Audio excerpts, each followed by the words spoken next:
नमस्कार साथियों, आप सभी का इंडी टॉक पर स्वागत है। मैं हूं शशिकांत कुमार। 2024 का इलेक्शन पास खड़ी है।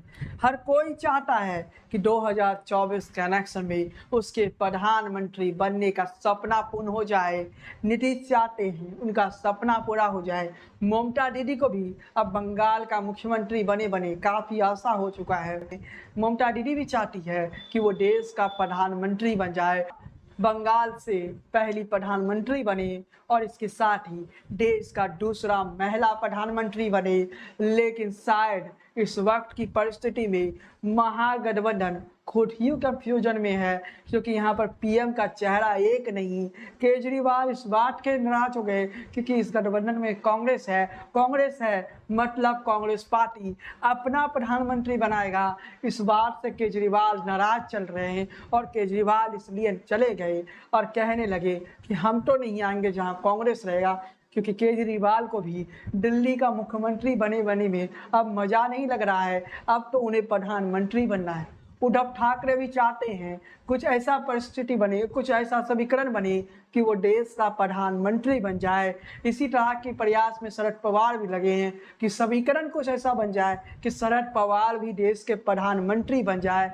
इतने सारे प्रधानमंत्री के चेहरे हैं, समझ सकते हैं कि परिस्थिति किस दिशा की ओर बढ़ रही है।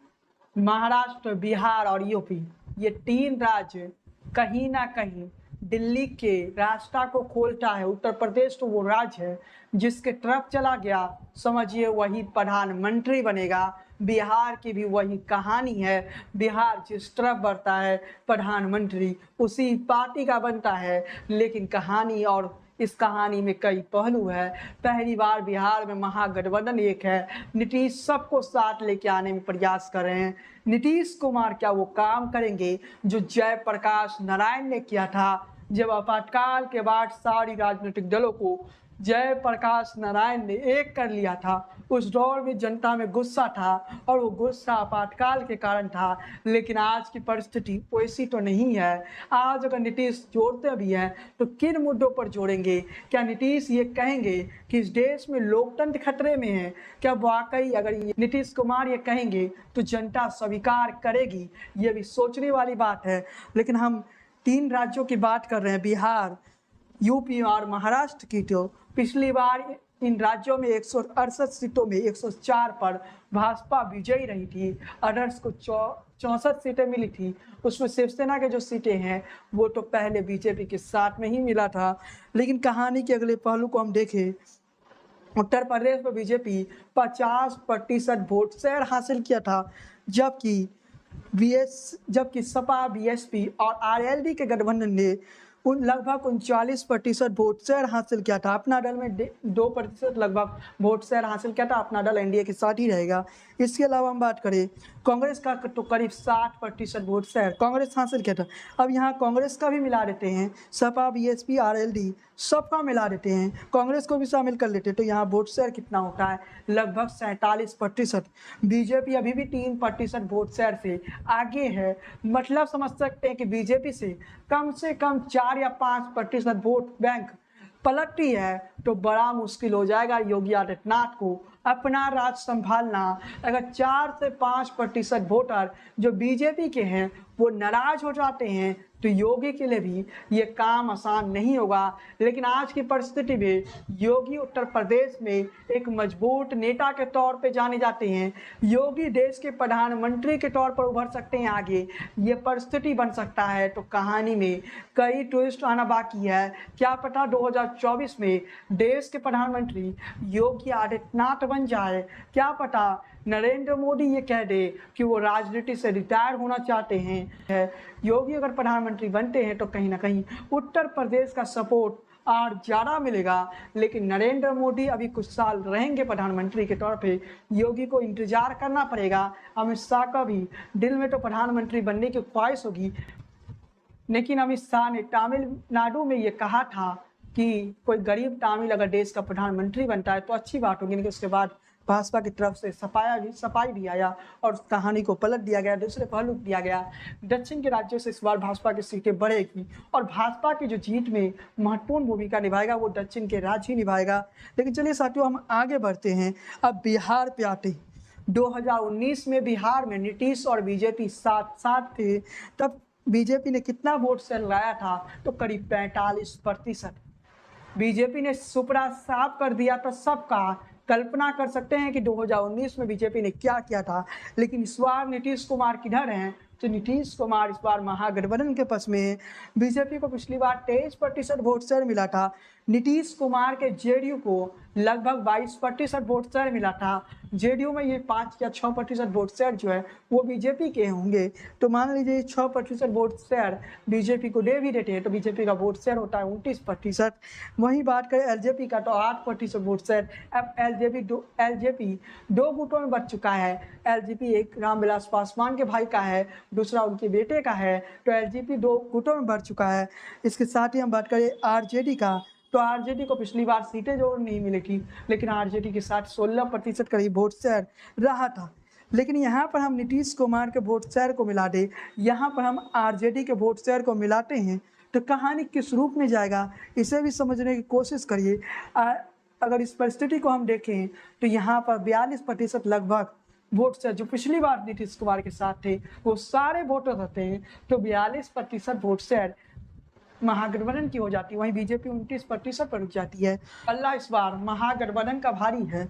वहीं बात करें लेफ्ट का 2%, लगभग 3% है। टोटल मिला दे 45% वोट शेयर रहता है। लेकिन यहाँ नीतीश के वोटर उनके साथ रहना चाहिए, आरजेडी के वोटर उनके साथ रहना चाहिए। इसके अलावा बाकी दलों की जो वोटर है वो उनके साथ रहना चाहिए जो महागठबंधन में है, तभी ये संभव हो सकता है। तो कांग्रेस पार्टी को कुर्बानी भी देना पड़ेगा। क्या कांग्रेस पार्टी कुर्बानी देने के लिए तैयार है?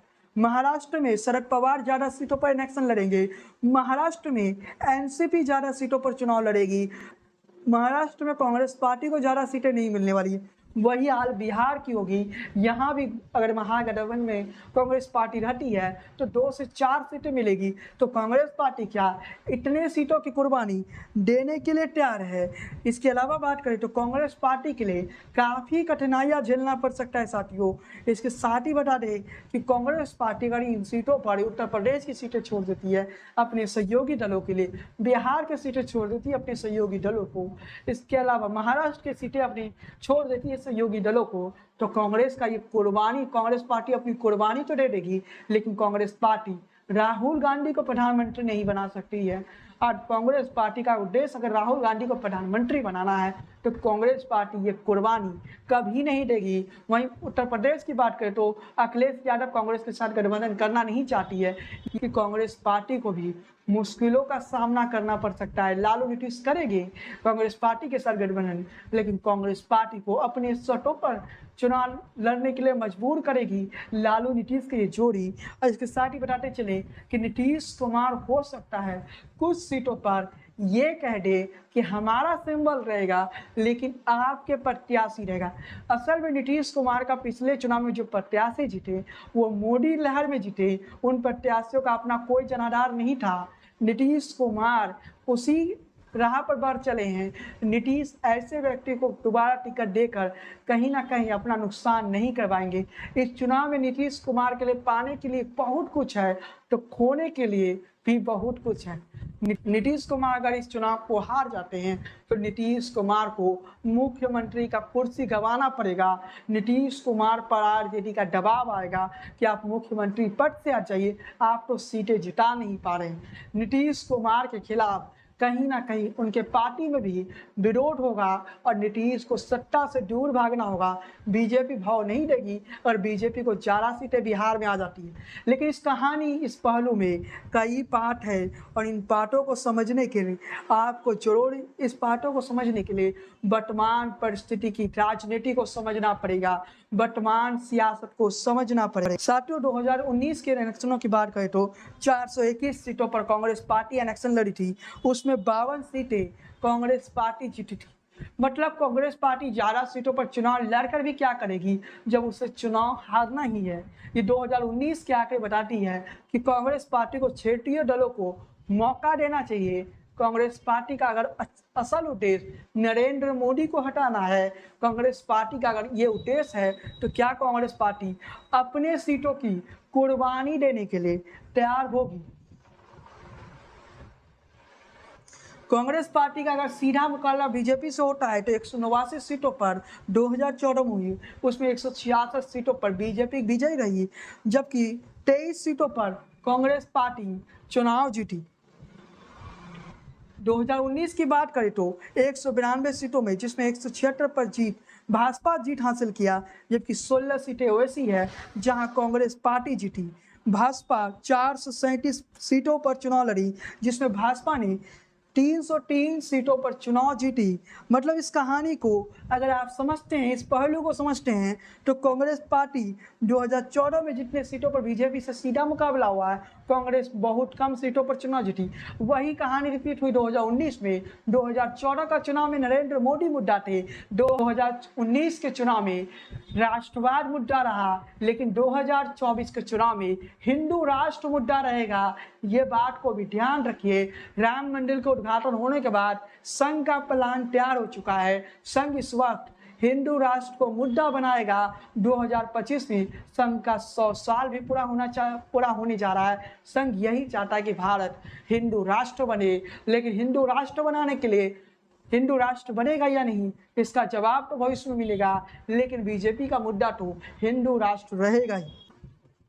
क्षेत्रीय दलों से अगर बीजेपी का मुकाबला होती है तो बीजेपी की स्थिति क्या रहती?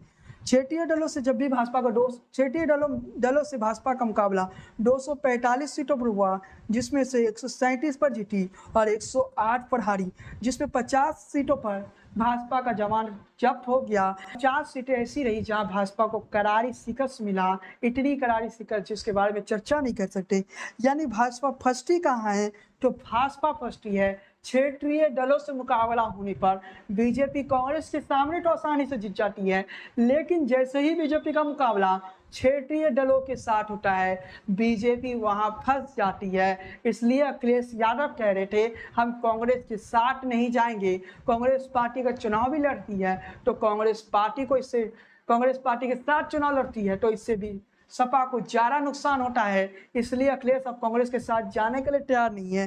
केजरीवाल पहले ही कह चुके हैं हम तो कांग्रेस के साथ नहीं जाएंगे, क्योंकि केजरीवाल के मन में भी देश का प्रधानमंत्री बनने का सपना है, और ये एक ऐसा सपना है जिसे कोई नहीं छोड़ना चाहता है। शरद पवार तक नहीं छोड़ना चाहते। भले ही शरद पवार आज के दौर में राजनीतिक तौर पे महाराष्ट्र के बाहर मौजूदी नहीं है शरद पवार का, लेकिन वो नहीं छोड़ना चाहते।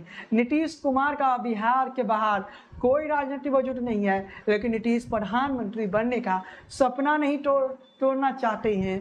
इसी तरह से ममता बनर्जी का भी बंगाल के बाहर कोई जनाधार नहीं है, लेकिन ममता दीदी भी प्रधानमंत्री बनने का सपना नहीं छोड़ती है। दीदी तो साफ तौर पे कहती है कि हम इसलिए दीदी तो साफ तौर पे कहती है कि कांग्रेस इसलिए बंगाल आती है क्योंकि उसे बीजेपी को जिताना होता है।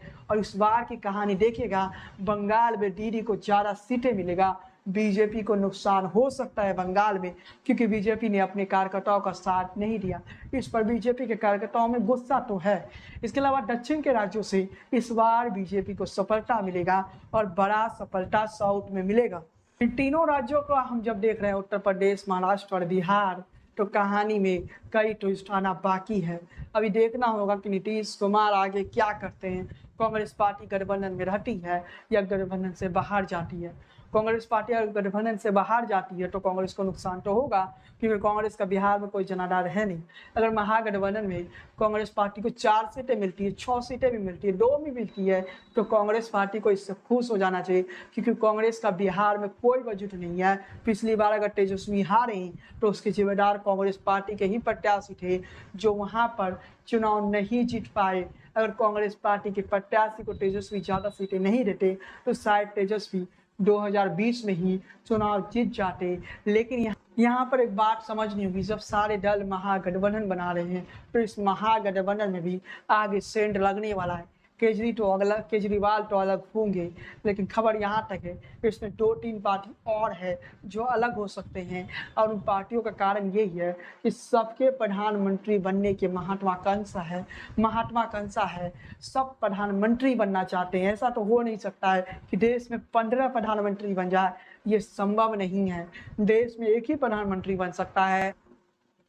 इसके अलावा हम बात करें अरविंद केजरीवाल के, तो वो दिल्ली और पंजाब में इफेक्ट करते हैं।